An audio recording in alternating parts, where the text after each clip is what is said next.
Break के बाद आपका स्वागत है। खबरों की शुरुआत करेंगे। ईरान युद्ध को लेकर दुनिया में खलबली मचा देने वाली खबर आ रही है।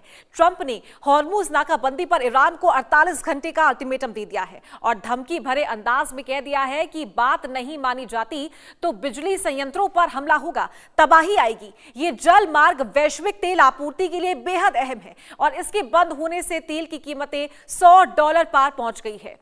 तो अब अगले 48 घंटे तय करेंगे कि जंग और बढ़ेगी या हालात जो है वो संभलेंगे। दरअसल मिडिल ईस्ट में जारी ईरान युद्ध अब एक निर्णायक और खतरनाक मोड़ पर पहुंचता नजर आ रहा है, जहां वैश्विक ताकतें खुलकर आमने सामने आ रही है। तो वहीं एक तरफ अमेरिका ने ईरान की सैन्य क्षमता को सीमित करने के लिए अपने अभियान को और तेज कर दिया है, तो वहीं ब्रिटेन ने भी खुलकर वॉशिंगटन का साथ देते हुए अपने सैन्य ठिकानों के इस्तेमाल की अनुमति दे दी है।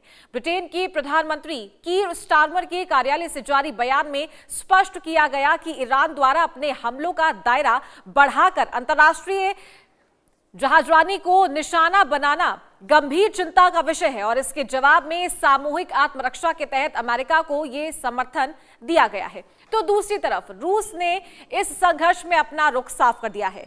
राष्ट्रपति व्लादिमीर पुतिन ने ईरान के साथ खड़े होने का खुला ऐलान करते हुए उसे एक वफादार दोस्त और भरोसेमंद साथी बताया है। नौरोज के मौके पर दिए गए संदेश में पुतिन ने ईरान की जनता के साहस की सराहना करते हुए इस मुश्किल वक्त में हर संभव समर्थन का भरोसा दिलाया। तो इन घटनाओं ने साफ कर दिया है कि यह संघर्ष अब केवल क्षेत्रीय नहीं रहा, बल्कि एक बड़े वैश्विक टकराव का रूप लेता जा रहा है। अमेरिका और उसके सहयोगी जहां ईरान को रोकने की रणनीति पर काम कर रहे हैं, तो वहीं रूस का समर्थन इस जंग को और जटिल बना रहा है। तो ऐसे में सवाल यही है कि क्या ये टकराव सीमित रहेगा या फिर दुनिया एक बड़े युद्ध की ओर बढ़ रही है। तो इसी पर चर्चा करेंगे। हमारे साथ वॉर एक्सपर्ट्स भी जुड़ेंगे और इस चर्चा को आगे बढ़ाएंगे।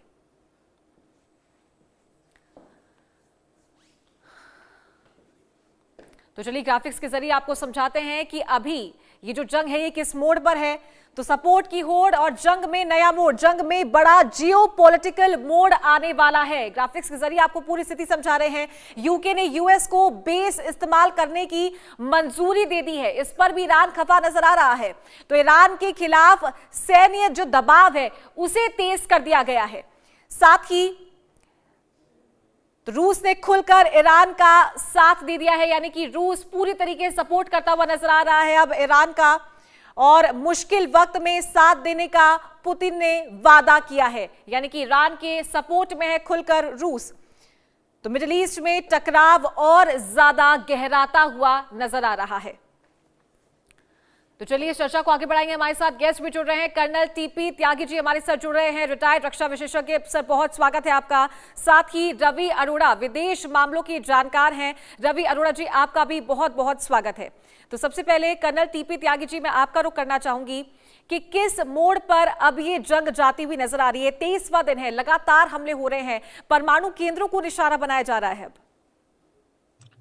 जी अभी लेटेस्ट तो ये है कि ईरान ने अटैक किया है इजराइल की डिमोना साइट पर।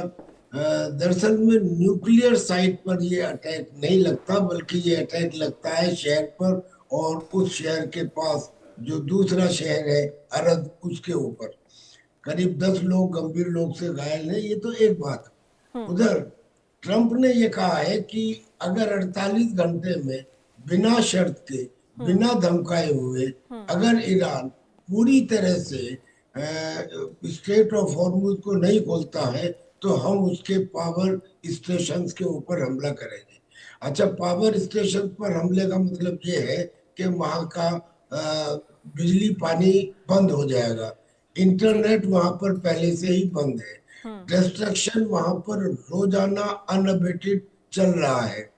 तो ऐसी स्थिति में ईरान हो सकता है, क्योंकि उसका रेजिस्टेंस रोजाना कम होता चला जा रहा है। दिखता तो है कि वो मिसाइलों से अटैक कर रहा है, लेकिन जो भी उसका जखीरा था बहरहाल पिछले 22 दिनों में कम हुआ है। अब इतना जो कहा था वो कहा तो बाद में होगा, काम पहले शुरू हो गया। यानी कि इजराइल ने ऑलरेडी उनके सोलर पावर प्लांट के ऊपर हमला कर दिया। हालांकि इजराइल ने ये हमला इसलिए किया होगा चूंकि ईरान ने डिमोना पर हमला किया, जी और जी ईरान ने डिमोना पर इसलिए हमला किया जी। क्योंकि इसराइल और अमेरिका ने नतांज पर हमला किया। तो ये चेन तो एक दूसरे के साथ जुड़ी हुई है।